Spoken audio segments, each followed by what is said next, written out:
Hello friends, आज के इस वीडियो में आप सभी का स्वागत है। आज हम पढ़ने वाले हैं क्लास क्लास 10th मैथ का चौथा चैप्टर, जिसमें हम बात कर रहे थे चौथा चैप्टर में मूलों की प्रकृति के बारे में। इसके पिछले चैप्टर में प्रश्नावली 4.3 कंप्लीट कर चुके हैं, जिसमें हम द्विघात समीकरण के सूत्र देखे थे और कुछ उसके वर्ग बनाकर हल करना देखे थे। आज हमको मूलों की प्रकृति के बारे में देखेंगे, वो वास्तविक मूल है या नहीं है उसको चेक करेंगे। फिर उसके बाद उदाहरण करेंगे, उदाहरण 16, 17 और 18। यह उदाहरण आपके प्रश्नावली 4.4 के लिए है। अगर पूरे अभ्यास की बात करते हैं तो 16वां उदाहरण होगा, और सिर्फ प्रश्नावली 4.4 की बात करते हैं तो यह उदाहरण पहला होगा 4.4 के लिए। ठीक है, तो चलिए आज शुरू करते हैं। आज का टॉपिक है मूलों की प्रकृति। यहाँ पर हम मूलों की प्रकृति की बात करेंगे। देखिए, यहाँ से आप मूलों की प्रकृति, ठीक है, हम देखेंगे मूलों की प्रकृति। और देखिए, आपको हम द्विघात समीकरण का सूत्र बता चुके थे। उसमें देखिए कैसा समीकरण था, x equal to minus B plus minus 4ac, sorry B square minus 4ac root में बटे 2a, यही फॉर्मूला था। और a और b किसके लिए होता है, पहले उसको देखिए। a और b देखिए, ax square plus bx plus C, ठीक है, इक्वल टू 0। इस तरह से द्विघात समीकरण लिखा जाता है। यहाँ पर कोई भी मान हो सकता है, सी का मान 1, बी का मान 2, इसको 3, 2 कुछ भी लीजिए, आपका मन है तो मतलब ऐसा समीकरण देता है ना, तो वहां पे मानते हैं और इसी मान को यहाँ पर रखते हैं, तो यक्स का 2 मान निकलता है। ठीक है, यहाँ पर क्योंकि प्लस और माइनस है तो एक बार प्लस रखते हैं, एक बार माइनस रखते हैं, तो कभी एक बार माइनस में अंतर आता है, कभी प्लस में आ जाता है, नहीं तो कभी कभी दोनों प्लस में आ जाता है, तो कोई दिक्कत नहीं होती हमको। ठीक है, देखिए यहाँ से इसका कुछ दिया है कि कैसे हम पता करेंगे कि वो वास्तविक मूल्यों में है या नहीं है। ठीक है, तो पहला है यहाँ से कि दो भिन्न वास्तविक,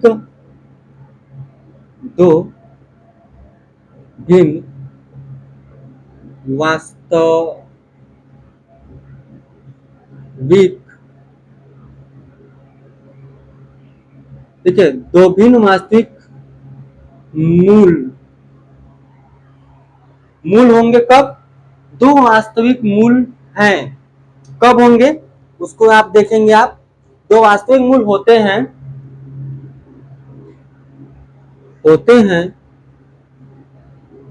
यदि, क्या, दो वास्तविक मूल होते हैं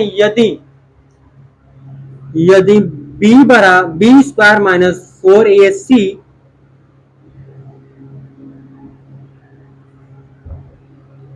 क्या हो, 0 से बड़ा हो। क्या हो, 0 से बड़ा हो। दो भिन्न वास्तविक मूल होते हैं यदि बी स्क्वायर माइनस 4ac इस साइड का मान 0 से जब बड़ा हो तो वो वास्तविक मूल होंगे हो। ठीक है, दूसरा बात करेंगे, दो बराबर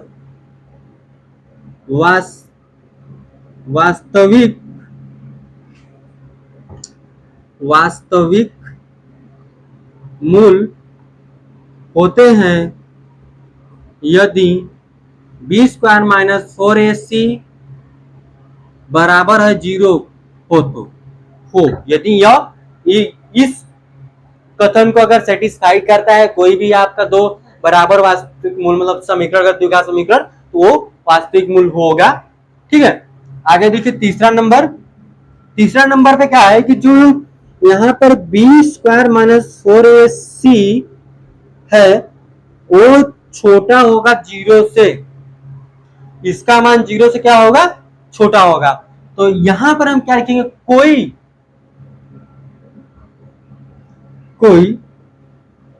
वास्तविक मूल होते हैं यदि इतना हो, सॉरी कोई वास्तविक मूल नहीं होते हैं। ठीक है, सॉरी यहां लिख दिया होते हैं, नहीं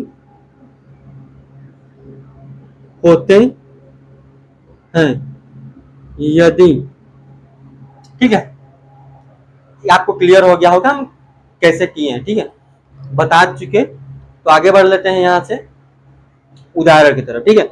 बेसिक सी उदाहरण में हम समझेंगे क्या है, उदाहरण क्या दिया है। आप इसका स्क्रीनशॉट ले चुके होंगे, नहीं लिखे हो तो क्या, तो किताब में दिया है, ठीक है। उदाहरण से समझाने की कोशिश करते हैं ये सब कहने का इसका मतलब क्या था, ठीक है। देखिए यहाँ पर उदाहरण है आपका 16, उदाहरण 16 था द्विघात समीकरण। द्विघात समीकरण क्या दिया है, यहाँ पर हम देख रहे हैं द्विघात समीकरण है 2x square minus 4x plus 3 equal to 0 है, यही है का विविष्टकर, सॉरी यो पता नहीं क्या लिखा वहां पे, वास्तविक मूल क्या है, वास्तविक मूल ज्ञात कीजिए, ठीक है। वास्तविक मूल ज्ञात कीजिए तथा मूलों की प्रकृति, जब देखिए वास्तविक मूल ज्ञात कीजिए फिर उसके बाद मूलों की प्रकृति ज्ञात कीजिए, यही है, ठीक है। इसमें क्या है समीकरण देख लेते हैं, यहाँ पर हल करेंगे यहाँ इसको। समीकरण है 2x square minus 4x plus 3 equal to 0, ठीक है, ये समीकरण है। इसमें से ए बी का मान यहाँ से देख लीजिए, तो किस ज्ञात करने के लिए हम इसी का प्रयोग करने वाले हैं। तो यहाँ पर देखिए अगर ए की बात करते हैं तो 2 है, और बी की बात करते हैं तो -4 है, और सी की बात करते हैं तो +3 है, ठीक है। यहाँ से यह +3 है, इसमें रखिए जो आता है उसी तरह से यहाँ पर बन जाएगा। देखिए बी का मान क्या है -4 है, तो -4 स्क्वायर -4, ए का मान क्या है आपका 2 है, तो 2, ये क्या है सी का मान 3 है, तो यहाँ पर 3 रखिए मल्टीप्लाई में, इसको मत 4 दूनी 8, 8 3 के 24 होगा, 24 से माइनस 4 चौके 16 हो जाएगा, घटाएंगे तो 8 आएगा, वो भी किसका माइनस का। तो देखेंगे तो ये 0 से छोटा है, क्या है 0 से छोटा है, क्योंकि ये माइनस में जा रहा है, ठीक है। जब ये माइनस में जा रहा है तो ये क्या है, इसका कोई वास्तविक मूल नहीं है, ठीक है। आप इसको लास्ट में लिखिए कि दिए गए समीकरण का कोई वास्तविक मूल नहीं है, ठीक है। लास्ट में लिखेंगे दिए गए समीकरण का कोई वास्तविक सॉरी बार बार गलती लिखी, वास्तविक मूल नहीं है। ये जो समीकरण दिया है ना, ये इसे कोई वास्तविक मूल नहीं है। तो बस इन्हें था 16वां। आगे बढ़ेंगे हम 17वां उदाहरण की तरफ, ठीक है। आप इसका स्क्रीनशॉट लीजिए, फिर हम आगे बढ़ते हैं। यहाँ पर चलिए आगे हम लिख चुके हैं 17वां उदाहरण प्रश्नावली 4.4 के लिए, ठीक है। तो आगे चलिए यहाँ पर इसमें देखते हैं क्या बोला है कि 30 मीटर व्यास वाले वृत्ताकार पार्क की परिसीमा के एक बिंदु पर एक खंभा ऐसा इस प्रकार गाड़ना है कि इस पार्क के व्यास को दोनों अंत बिंदुओं पर बने फाटकों ए और बी से खंभे की दूरियों का अंतर 7 सेमी है। क्या ऐसा करना संभव है? यदि यदि है तो दोनों फाटकों से कितनी दूरी पर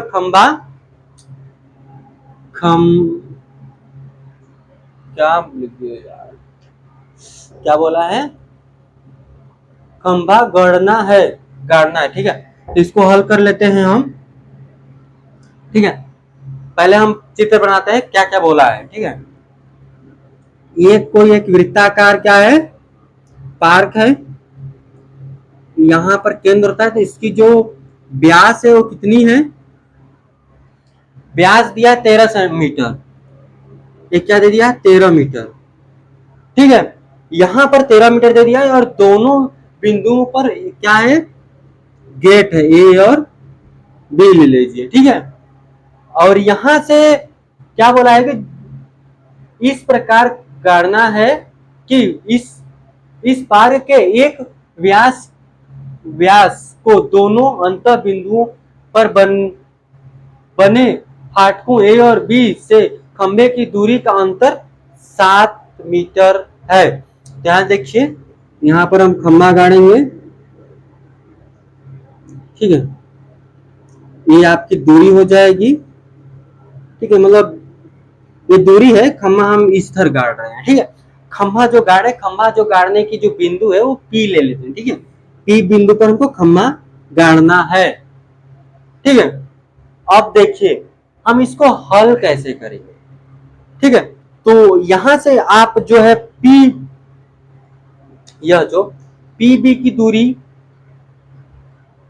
लेते हैं, देखिए क्या बोला है यहां से, 13 मीटर व्यास वाले वृत्ताकार पार्क की परिसीमा के एक बिंदु पर एक खंभा इस प्रकार गाड़ना है, ठीक है। क्या बोला है कि किसी परिसीमा के एक बिंदु पर एक खंभा इस प्रकार गाड़ना है कि इस पार्क के एक व्यास को दोनों अंत बिंदुओं पर बने फाटकों ए और बी से खंभे की दूरी क्या है, खंभे की दूरियों का अंतर 7 मीटर है। जब यहां से उसका अंतर 7 मीटर है तो क्या कीजिए, यहां से इसको हम क्या मानेंगे कि जो आपकी जो P और B की दूरी है उसको यक्ष ले लीजिए, क्या ले लेंगे, यक्ष ले लेंगे। तो यहां पर हम लिखेंगे माना कि खंबे की अभीष्ट स्थित बिंदु क्या है, P है। आप खुद से लिखिएगा, माना जो खंबे की स्थित बिंदु है P है, ठीक है। पहले वही लिखेंगे, माना खंबे की स्थित बिंदु P है, क्या है, P मान लिए। फिर उसके बाद हम कैसे करेंगे, फिर उसके बाद यहां से हम लिखेंगे कि जो आगे फिर मानेंगे माना खंबे की, यहां लिखेंगे माना खंबे की फाटक B से दूरी यक्ष है, B से दूरी क्या है, यक्ष मीटर है, ठीक है। इतना बात समझ में आया आपको। अभी हम शुरू में क्या बोले थे कि B और P को मान लीजिए क्या है, यक्ष है। अब आगे देखिए हम आगे क्या लिखेंगे, यानी कि जो आपकी B और P की दूरी हो जाएगी यक्ष हो जाएगी, यानी ये क्या हो जाएगा, यक्ष हो जाएगा, ठीक है। जब यक्ष होगा तो इसका अंतर 7 मीटर है, क्या करते हैं कि जोड़ देते हैं, ठीक है। यहां से लिखेंगे हम आगे कि जो आपकी कि आपको पता होगा, यहां से इसको है, ठीक है। इसको ज्ञात करने के लिए क्या करेंगे, इसके में से इसको घटाएंगे, ठीक है। जब देखिए यहां से हम इसको घटाते हैं, ठीक है, जो बीपी है माइनस करेंगे एपी, बीपी माइनस करेंगे एपी को, देखिए यहां से बीपी एपी इतना है, इन्हीं दोनों का तो अंतर बोला है 7 मीटर है, ठीक है, इन्हीं दोनों का अंतर 7 मीटर बोला है। तो यहां से आप लिख लीजिएगा जो बीपी प्लस माइनस एपी है वो क्या है, 7 मीटर है। तो इसलिए क्या कर देंगे कि ए और पी की जो दूरी लेंगे, ठीक है, ए और पी की जो दूरी लेंगे, यहां से आप ए है ना, ए और पी की जो दूरी लेंगे ना, यहां पर आप ले लीजिए, इसको हम मान लिए हैं क्या, इसको हम मान लिए हैं बीपी। अब बीपी क्या है, यक्ष माने हैं, ये आपका माइनस ए पी है, इसको 7 एम लिखिए, ठीक है। इसको उठाकर उधर भेजेंगे, A P equal to 7 M minus इधर ए माइनस है, ये यक्ष हो जाएगा, ठीक है। समझ में आया आपको। अब देखिए इसमें क्या करेंगे कि ये माइनस कामा है तो इससे माइनस कामा लेंगे, माइनस 7 प्लस यक्स, तो ए और पी है जो ए माइनस से माइनस कैंसिल होगा, तो ए और पी की दूरी क्या जाएगी 7 प्लस यक्स, ठीक है, क्या जाएगी 7 प्लस यक्स। अब क्या करते हैं, अब समीकरण बनाते हैं, समीकरण बनाकर इसको हम हल करते हैं, ठीक है। इसको हम इरेज करते हैं, इतना हम समझा दिए कैसे हम वो ले आए हैं, ठीक है। अब यहाँ से हम समीकरण बनाते हैं, और समीकरण बनाएंगे कैसे, आप पाइथागोरस प्रमेय पढ़े होंगे कि कर्ण बराबर क्या होता है, लंब कर्ण स्क्वायर इक्वल टू लंब स्क्वायर प्लस आधार स्क्वायर, ठीक है। वही बात करेंगे तो लंब कर्ण क्या है आपका, A B square equal to, यहां से बी पी स्क्वायर लिख लीजिए, A B square B P, फिर उसके बाद ए पी, सॉरी फिर से लिखते हैं, इसको पहले लिखते हैं, A P square plus B P square equal to A P square, ठीक है। यही करना ही है हमको। अब देखिए यहां से क्या कर लेंगे कि इसको करते हैं, ए पी क्या दिया है 7 यॉक्स स्क्वायर प्लस यॉक्स square equal to A P क्या है 39 स्क्वायर, ठीक है।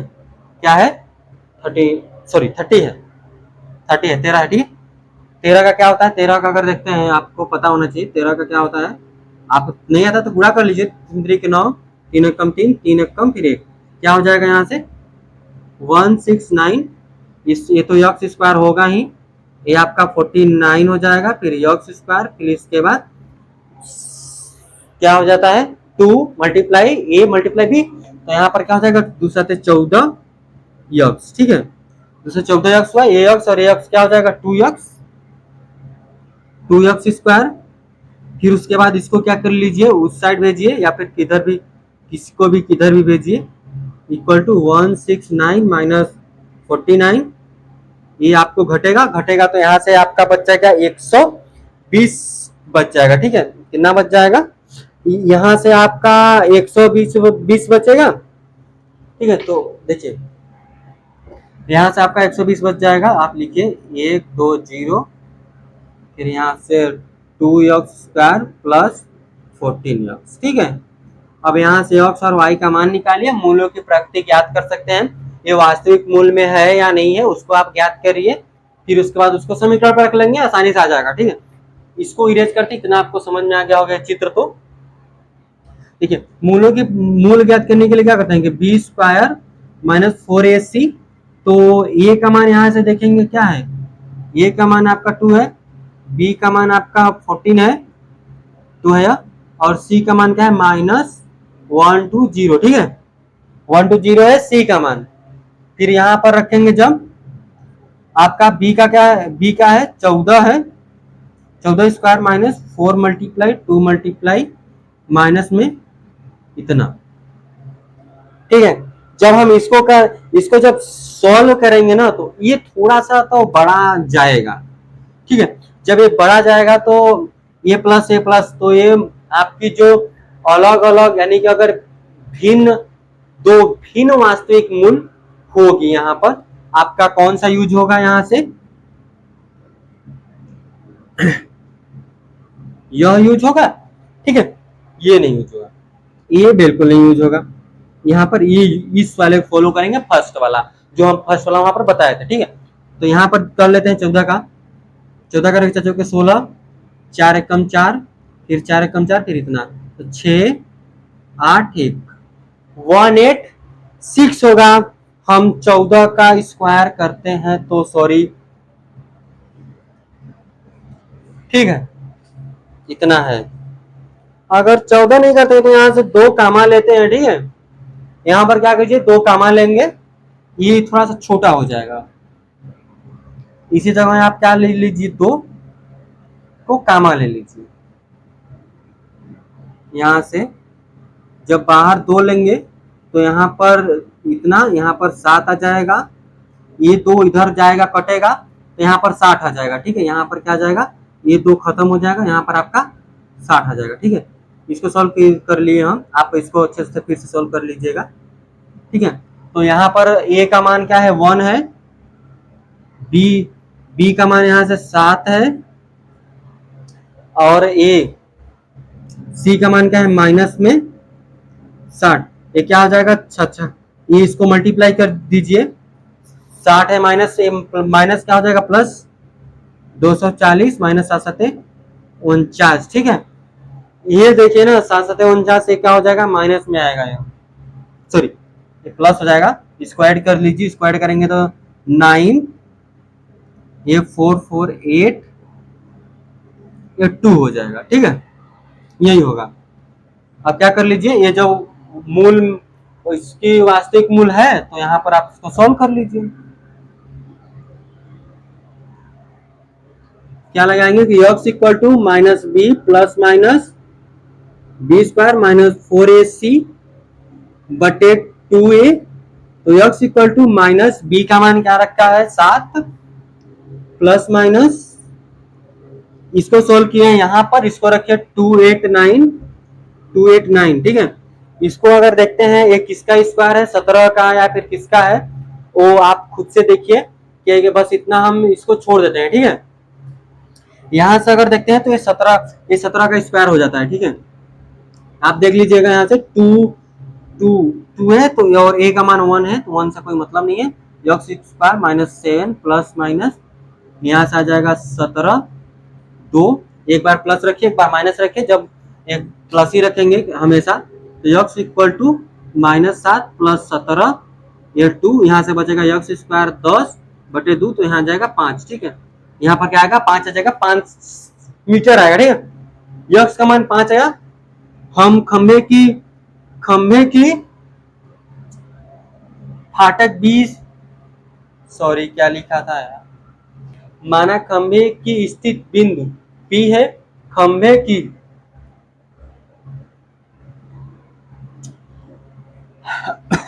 ठीक है, खंभे की फाटक बी यानी गेट जो भी है, गेट या फाटक जो भी बोल लीजिए, बी से दूरी x माने थे, तो x का मान इतना आ गया, आप लिख लीजिएगा लास्ट में, ठीक है। तो ये 17वां उदाहरण है। आगे बढ़ते हैं हम 18वां उदाहरण की तरफ, इसको स्क्रीनशॉट लीजिए। लास्ट में ये 5 आया है, 5 को वहां पे रखिए जहां भी इसको लास्ट में रखना है रखिए, फिर इसके बाद इसका आंसर आ जाएगा, ठीक है। तो आज आगे बढ़ेंगे हम 18वां उदाहरण की तरफ। यहाँ पर ध्यान दीजिएगा, 18वां उदाहरण ये प्रश्नावली 4.4 के लिए लास्ट उदाहरण है। इसमें क्या बोला है कि जो समीकरण दिया है ना उसका विविक्तर ज्ञात कीजिए और फिर मूलों की प्रकृति ज्ञात कीजिए, यदि उसकी वास्तविक है तो उन्हें ज्ञात कीजिए, जो वास्तविक होगा तभी विविक्तर ज्ञात होगा, ठीक है। तो यहाँ देखेंगे हम हल, समीकरण क्या है 3x square minus 2x plus 1/3 equal to 0। A की बात करेंगे 3, बी की बात करेंगे -2, सी की बात करेंगे तो 1/3, ठीक है, यह है। फिर उसके बाद इसका वास्तविक मूल्य ज्ञात कर लेते हैं या नहीं। तो यहां से क्या हो जाएगा बी स्क्वायर माइनस 4ac, ठीक है। बी का मान क्या है आपका -2 स्क्वायर माइनस 4, ए का मान क्या है 3, सी का मान क्या है प्लस का 1/3, ठीक है। इस तरह से आपका यहाँ पर दिया हुआ है। जब हम इसको सॉल्व करेंगे 2 दूनी 4 माइनस ये 3 से 3 कैंसिल, ये 4, यहाँ 0 के बराबर आएगा।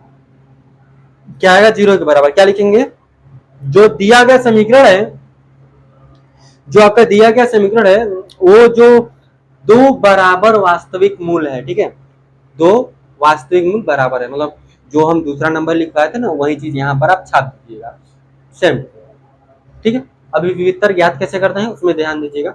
इसमें रखते हैं, देखिए माइनस b/2a, क्या रखते हैं -b/2a। फिर उसके बाद एक और टाइम्स लिखते हैं क्योंकि 2 आंसर आता है -b/2a।